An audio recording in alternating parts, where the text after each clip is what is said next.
come to you, Shadan, first, because let's get a clarity on the law as it stands, both in the Mandal Commission and through Supreme Court orders. Give us a sense. Can any party snatch away reservations as they stand today? And is this Muslim quota, which is being suggested time and again, simply a red herring? The truth is, the Mandal report, from what I can see, allowed backward caste Muslims to get the benefit of reservations under OBC quotas in several states, including Gujarat. Yes, so I'll answer your question, which is in two parts. In two parts. First, that there are two kinds of reservations in the Constitution generally. One is what we call Article 15 and 16 reservations, which are for reservation in educational institutions and public employment. And the second is reservation in seats, when that is representative representation when you are contesting. So seats for Lok Sabha or for state assembly are earmarked for scheduled caste or scheduled tribe candidates. Now, insofar as the first reservation, which is the one which largely impacts most of the population in terms of job, employment, or educational institution, the provision in the Constitution is permissive. That is, the provision only permits reservations. It does not necessarily mandate reservations. The actual orders of reservation, be it through a legislation or be it through executive orders, has been passed by central government from time to time or by the respective state governments from time to time. Now, when you say the Mandal, the Mandal one was one such executive order passed by the VP Singh government, for instance, right?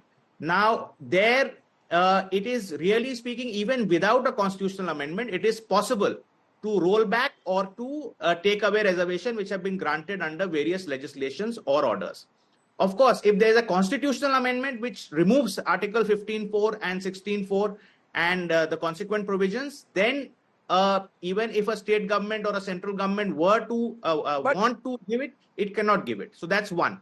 But to change reservation of that kind, you don't need a constitutional amendment. You can do it even through executive orders or normal legislation. Number one. Number two are the representative representation, Lok Sabha seats, etc. That flows from Constitution directly, and that is that the Constitution mandates that a certain percentage of seats must be reserved for scheduled caste and scheduled tribe persons in both Lok Sabha and state assemblies. But Shadan, yes, sorry, yes. Shadan, Shadan, sorry, I'm just looking specifically, I want an answer to this. You've got a situation where, for example, in a state like Maharashtra, Marathas are now getting additional reservation, which takes reservation above 50%, which was the original Supreme Court ceiling. So you've got states which are adding large groups like the Marathas to reservation. Then you've got what happened in Bengal, Buddhadev Bhattacharya's government in 2010 and then Mamata Banerjee's government in 2011 added certain OBC groups. Some of them were Muslims and they were added within the OBC category. Now the Kolkata High Court has struck down. So I want to understand, does a government have the right to include OBC Muslims within the OBC category? Does a government have the right to add groups like the Marathas to take reservations above 50%?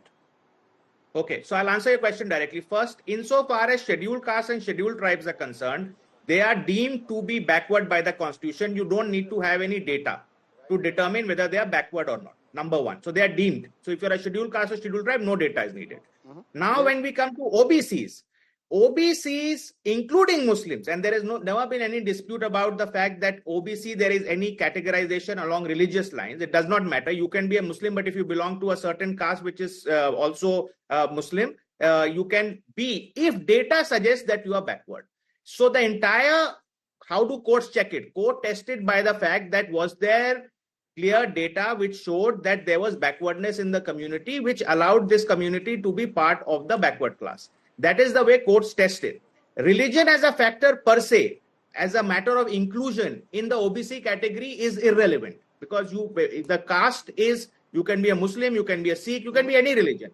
In SC/ST, you cannot be a Muslim, for instance, or a Christian Dalit. That issue is pending, because that has also been challenged, saying that there are Muslim Dalits and there are Christian Dalits. That issue is pending in the Supreme Court. But in OBC, there is no doubt that Muslims have always been included, subject to backwardness of the specific Muslim caste.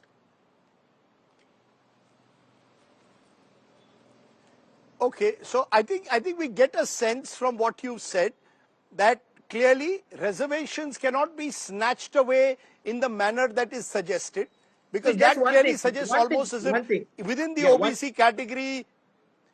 Yeah, just Yes, one addition. yes. See, India is the only, I mean, that's a political point, really. India is the only country where, I mean, there is reservation for the electoral majority. If you add OBC and SC/ST together, they'll be together about 75-80%.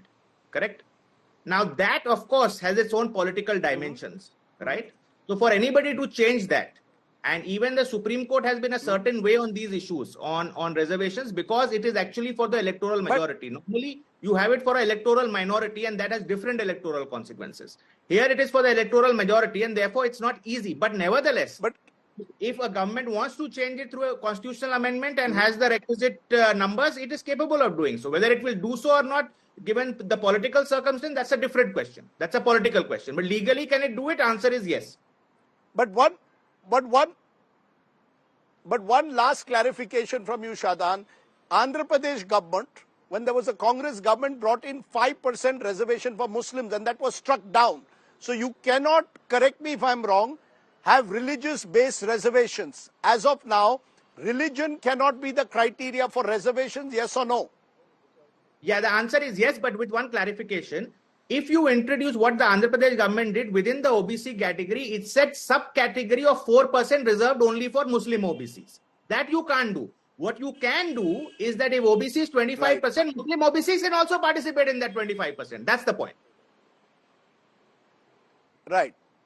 Which they do already in several Which they states do already, which they have in the done country. always, I want to, before I come to the politicians, That's right. I think the viewers need to know this happens in various states, from Bihar, which is ruled by Nitish Kumar, to Gujarat, which is ruled by the BJP, to states like Bengal, ruled by Mamata Banerjee. Muslim OBC communities do get reservations within the larger OBC criteria. But Kancha Ilaya, as a Dalit rights activist, you see, the opposition is being accused of doing fear-mongering, saying Samvidhan khatre mein hai, reservations will be taken away.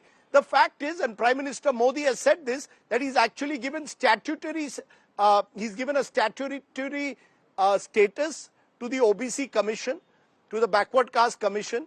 At no stage has the BJP touched reservations since they've been in power for 10 years. So is the Congress also guilty of pushing a red herring? If the Prime Minister or the government is guilty of suggesting that Muslims will get separate reservation, the Congress party is also guilty of saying Samvidhan khatre mein hai and reservations will be snatched away or reservations will be removed for SC, ST, OBCs. Where has the BJP ever done that?